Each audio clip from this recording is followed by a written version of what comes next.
Séculos de escuridão e fragmentação vieram logo depois da queda do Império Romano. Pensem num continente europeu estilhaçado, dividido entre tribos em guerra e reinos totalmente instáveis. Mas, das cinzas de toda essa desordem, surgiu uma figura que simplesmente mudaria o curso da civilização ocidental para sempre. O peso histórico desse momento exige uma imersão profunda na vida do homem que muita gente chama de o pai da Europa.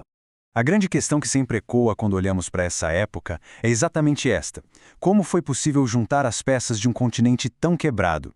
A gente está falando de um lugar sem infraestrutura consolidada, com o comércio encolhendo drasticamente e o conhecimento clássico desaparecendo. Mesmo assim, misturando um brilho militar impressionante, muita astúcia política e fervor religioso, uma base nova foi construída. E quem fez isso não era uma figura comum.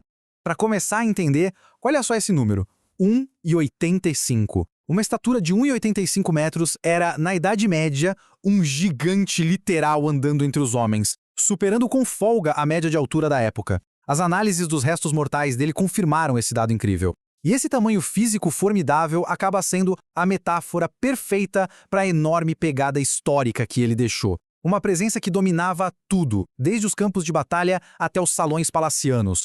Essa é uma explicação visual produzida pelo canal Observatório Humano. Para que produções maduras e aprofundadas como essa continuem a ser desenvolvidas por aqui, deixar a curtida e se inscrever no canal é uma ação rápida que ajuda demais e faz toda a diferença. Bom, voltando para nossa jornada por esse império fascinante, a gente precisa entender as raízes do homem que carregaria a coroa. E aqui tem um detalhe brilhante sobre o mistério das origens dele. O próprio biógrafo dele, um contemporâneo chamado Einhard, escreveu o seguinte: seria tolo, eu acho, escrever uma palavra sobre o nascimento e infância de Carlos, pois nada jamais se escreveu sobre o assunto. O ano exato do nascimento dele fica ali flutuando entre 742 e 748.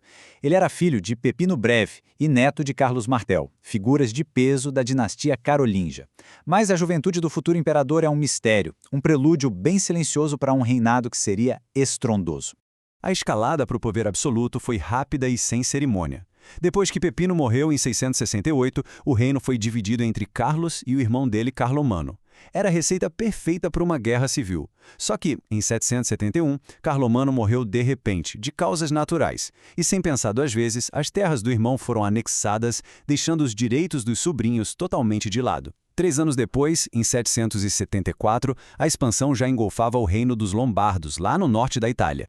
O ponto crucial dessa expansão sem precedentes é que ela tinha duas frentes, dois pilares, sabe? A espada e a cruz. Consolidar o poder não era só garantir fronteiras e extrair riquezas na força bruta. Existia uma política brutal e muito estrita de conversão católica. As populações derrotadas tinham literalmente duas escolhas: o batismo ou a morte. O Estado e a religião viraram uma máquina única de conquista.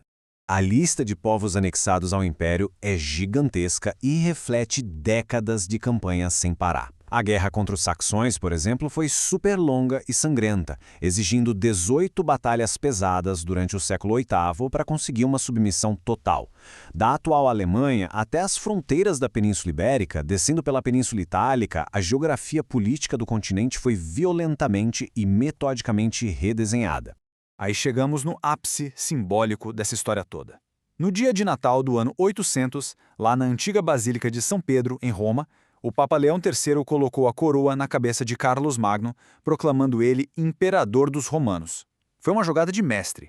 O papado ganhou o protetor mais poderoso da terra e o rei dos francos ganhou uma legitimidade divina incomparável, elevando o status dele acima de qualquer outro monarca e rivalizando direto com o Império Bizantino no Oriente. Mas convenhamos, conquistar terras é uma coisa. Manter todas elas é outra história. Para governar um território tão grande, a transição de um senhor da guerra para um administrador astuto foi vital. O império foi dividido em condados, governados por condes. E para evitar que esses condes ficassem muito poderosos e tentassem uma rebelião, foram criados os Missi Dominiti. Eles eram inspetores itinerantes, os verdadeiros olhos e ouvidos do imperador, garantindo a cobrança de impostos, as leis e a lealdade à coroa. E aqui tem uma contradição fascinante na vida desse imperador. Ele teve pouquíssima instrução formal quando jovem e suava para conseguir escrever já numa idade avançada, mas o cara foi um visionário da educação. O chamado Renascimento Carolíngio estruturou o ensino nas cortes, nos mosteiros e nas catedrais. O foco era nas 7 artes liberais, tipo gramática, retórica e astronomia, com a ideia de criar clérigos e administradores que soubessem ler e gerir as complexidades do império em latim. O impacto dessas reformas ocupacionais reverbera até hoje, sério mesmo. Financiando monges copistas pelo reino todo, rolou um esforço gigantesco para transcrever e preservar manuscritos da Antiguidade Clássica.